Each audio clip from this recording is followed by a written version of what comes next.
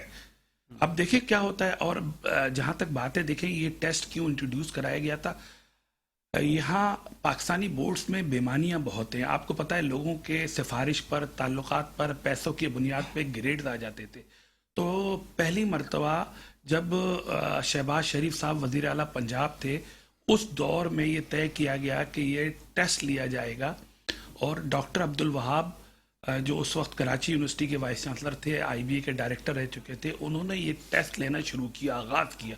اس کے بعد سے بتدریج یہ پورے ملک میں ہو گیا، کیونکہ ہمارے سسٹم پر لوگوں کو اعتماد نہیں ہے۔ اب اس سے اندازہ اس طرح لگا لیں، جو ٹیسٹ ہوتے ہیں لوگوں کے A1 گریڈ ہوتے ہیں، 90 ہوتے ہیں، لیکن ٹیسٹ میں فیل ہو جاتے ہیں۔ تو اس کا مطلب ہے گڑبڑ تو ہے نا کچھ نمبرنگ میں۔ تو یہ وجہ ہے ٹیسٹ ہے۔ اب دیکھیں کیا ہوتا ہے، حکومت کیا فیصلہ کرتی ہے۔ فیصل امین صاحب، آپ بتائیں اس صورتحال میں کیا کہنا چاہیں گے کہ ابھی تک تو بچوں کو پتہ نہیں ہے، ابھی پیرنٹس کو بھی نہیں پتا کہ ان کے ساتھ کیا ہونے والا ہے، پھر وہ میرٹ آرڈر کیا آئے گا، ان کے ایڈمیشن کہاں جائیں گے، کیسے ہوں گے، بہت سارے ابہام ہیں۔ کیا چیزیں ہوں گی آپ کو یہی پتہ ہے، احتجاج کریں گے، ماں باپ کتنی مرتبہ جائیں گے، بچے کتنی مرتبہ جائیں گے، کہاں سر ماریں گے، کس کو بولیں گے۔ اب بات یہ نا کہ جو میں کہتا چلا آ رہا ہوں نا کہ جو ہم بات کرتے ہیں کہ یار ایشوز سولوشن کی طرف جائیں، اب جو سولوشن کرنے والے ہی ہیں وہی اگر اپنے ایشوز بنانے والے ہیں تو سر آپ کہاں جائیں گے، کس کے پاس جائیں گے۔ اب بات یہ نا کہ آپ مہنگائی دیکھیں، پھر بچے کو پڑھا رہے ہیں وہ ماں باپ کس طریقے سے پیٹ کاٹ کاٹ کے سب چیزیں کر رہے ہیں۔ سر آپ یقین کریں کہ ہمارے پاس یہ ریکویسٹیں آتی ہیں کہ اپنے فیسیں بھرنے کے لیے، ہمارے بچوں کی فیسیں بھرنی ہیں، ہم یہاں پہ اپنا گھر بار چلائیں، اپنا جو ہے وہ کھانے کا پینے کا بندوبست کریں کہ بچوں کو پڑھائیں۔ کس طریقے سے پیٹ کاٹ کے بچوں کو پڑھایا جا رہا ہے کہ بچے کہیں کسی اپنے کیا نام میں عزت دار طریقے سے آگے وہ چلے جائیں۔ لیکن بات یہ ہے کہ یہ چیزیں حکومت کو سوچنی چاہیے نا سر۔ اب آپ 6,000 روپے لے رہے ہو، میرے خیال سے تو یہ تو 6,000 روپے بھی نہیں بنتے ہیں۔ کیوں لے رہے ہو بھائی، آپ کس لیے لے رہے ہو؟ آپ بچوں کو یعنی کہ کیا چیز ایسی دے رہے ہو، کیا ایسی چیزیں کر رہے ہو؟ ٹھیک ہے، وہ جب ایسی اپنے کیا نام ہے آگے جا کے اس کے بعد بھی تو آپ دیکھیں نا، 6,000 دینے کے بعد پاس ہونے کے بعد بھی فیسیں آپ دیکھیں، وہ بھی تو کوئی کم نہیں ہے نا۔ اس میں آپ کو اسکالرشپ دے رہے ہو، کیا چیز ایسی کر رہے ہو، کیا ایسی فیسلٹیز دے رہے ہو، اور پھر اس کے بعد یہ کہ اب آپ نے تو بالکل ہی ایسا کر دیا کہ ان کو زیرو کر دیا۔ یعنی کہ آپ جو ہے وہ آپ سے پوچھیں گے وہ کہ جس کا آپ جواب نہیں دو گے، اور اس کے بعد پھر ہم آپ کو جواب نہیں دیں گے، فون بند کر کے بیٹھ جائیں گے، کوئی جواب دے نہیں ہوگا، آپس میں لڑیں گے جھگڑیں گے۔ تو آپ یہ بتائیں نا، یہ بچے یہ ماں باپ کس کے پاس جائیں گے سر؟ رائٹ، تو فیصل صاحب یہ بتائیے کہ اس پہ شکایت بچوں نے جمع کروائی کتنی کمپنیز؟ جی میں آخری بات بتا رہا ہوں۔ دیکھیں، ایک تو اختر یہ ہوا، بچوں کے ساتھ بڑا ظلم ہوا۔ ایک تو آپ کا میڈیکل ایجوکیشن 6-8 مہینے پیچھے آ گیا۔ یہ ایڈمیشن، یہ ٹیسٹ اکتوبر میں اگست میں ہونے چاہیے تھے، لیکن چونکہ سیلابی صورتحال تھی وہ پوسٹ پون ایک جائز تھا نا، پوسٹ پون کیا، ٹھیک ہے، وہ سیلابی صورتحال تھی۔ ابھی آپ نے 13 نومبر کو انٹری ٹیسٹ ہوا ہے، 23 نومبر کو آپ نے رزلٹ اناؤنس کیا ہے۔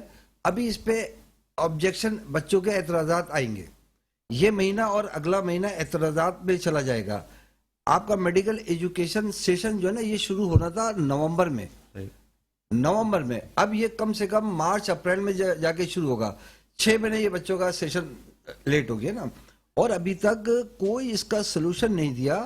ہم سے بھی، مجھ سے بھی کہا گیا تھا نوشاد شیخ صاحب نے کہ ہم گریس مارکس دیں گے، جتنے سوالات غلط ہوں گے نا اس کے یونیفارم پالیسی کے تحت ہم سب بچوں کو گریس مارکس دیں گے، لیکن وہ اناؤنس نہیں کیا آفیشیلی، تو اناؤنس نہیں ہوا، تو اس کا سٹیٹس۔ اچھا، جب ہم نے ڈاؤ یونیورسٹی سے رابطہ کیا تو ان کے پی آر او نے کہا کہ جی گریس مارکس ہم نہیں دے سکتے، اگر پی ایم سی کہے گا تو ہم دیں گے۔ ہم نے ان سے کہا کہ آپ اپنی ایک پریس ریلیز جاری کریں، بچوں کے والدین کو بتائیں کہ بھئی یہ صورتحال ہے، لیکن انہوں نے کوئی نہ آن بورڈ نہیں لیا، میڈیا کو نہ بتایا۔ عسکری صاحب، آپ یہ بتائیں کہ ویسے آپ تو اوور آل بہت ساری یونیورسٹیز کو بھی آپ خاص طور پہ رپورٹ کرتے ہیں، تو صرف میڈیکل میں ہی یہ صورتحال ہے یا باقی یونیورسٹیز کے ایڈمیشنز میں بھی یہی صورتحال ہوتی ہے؟ نہیں سر، یہ عموماً صورتحال میڈیکل میں بنتی ہیں. دیکھیں، ایک تو سب سے بڑی صورتحال یہ ہے کہ والدین پہ ڈبل بوجھ پڑ رہا ہے. ایک تو 6,000 یہ گئے، لیکن آپ دیکھیں ابھی ٹیسٹ تو ہو گیا. اتنا توفیل صاحب بھی جیسا بتا رہے ہیں کہ اتنا تاخیر سے ٹیسٹ ہوا. آپ یہ دیکھیں، یہ امتحان ہونے تھے مئی جون میں.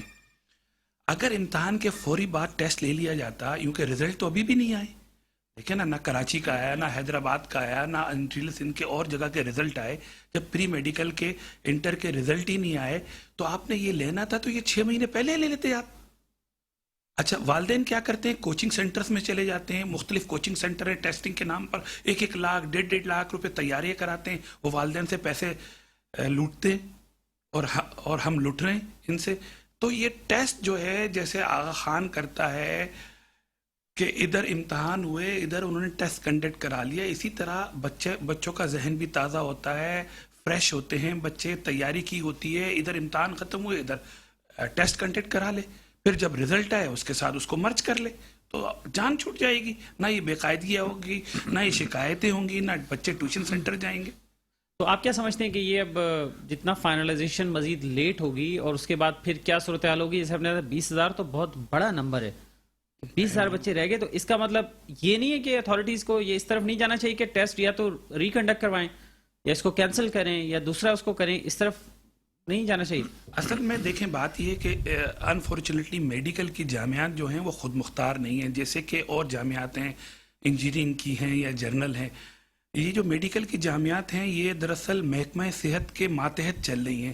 ایک سیکریٹری ہیلتھ یا منسٹر جو بھی فیصلہ ان کی طرف سے ہوتا ہے وہ بیچارے کرنے کے پابند ہوتے ہیں، اپنے طور پہ وہ کچھ نہیں کر سکتے. اگر یہ جامعات مکمل طور پہ خود مختار ہوتی تو شاید کچھ بہتر نتائج ملتے، صورتحال مختلف ہوتی. لیکن مجھے تو بظاہر ایسا لگتا نہیں ہے کہ کچھ بہتر ہوگا. آگے دیکھیں. کوئی میکینزم نہیں ہے پاکستان کے اور خصوصاً سندھ کے پروفیشنل تعلیمی اداروں میں، کوئی میکینزم نہیں ہے اختر. اور مجھے بڑا افسوس ہوتا ہے کہ یار دیکھیں، بچے اتنی محنت کر رہے ہیں، ہمارے سسٹم نہیں ہے. اچھا، سسٹم کو ڈیولپ نہیں ہونے دیتے. ایک ایگو ہے، ایگو جو شہر اقتدار میں لوگ ہیں ان کے اندر ایک ایگو ہے کہ جو ہم کہیں وہ کریں نا. تو یہ اس سے میں پھر یہ کہوں گا پاکستان میں اور خصوصاً سندھ کے کراچی کے بچوں کے ساتھ، بچوں کے مستقبل کے ساتھ کھیلا گیا ہے، جو کہ غلط ہے. آخری بس لاسٹ میں سر، کاروباری بنا دیے ہر چیز. سارے انسٹیٹیوشن کاروباری ہو گئے، ختم ہو گئے. اسکول اپنے گورنمنٹ اسکول ختم ہو گئے، گورنمنٹ کالجز ختم ہو گئے، گورنمنٹ یونیورسٹیز ختم ہو گئی ہیں، سب چیزیں ختم ہو گئی ہیں. اب یہی بتائیں نا کہ یہی جا کے جب ڈاکٹر بنے گا تو وہ کس طریقے سے مسیحا کہلائے گا؟ وہ بھی بیٹھ کے کاروباری کرے گا نا. جب 40-50 لاکھ روپے خرچہ کر کے آئے گا تو وہ کس طریقے سے کسی کو فری میں دیکھے گا؟ وہ 40-50 لاکھ روپے وصول نہیں کرے گا.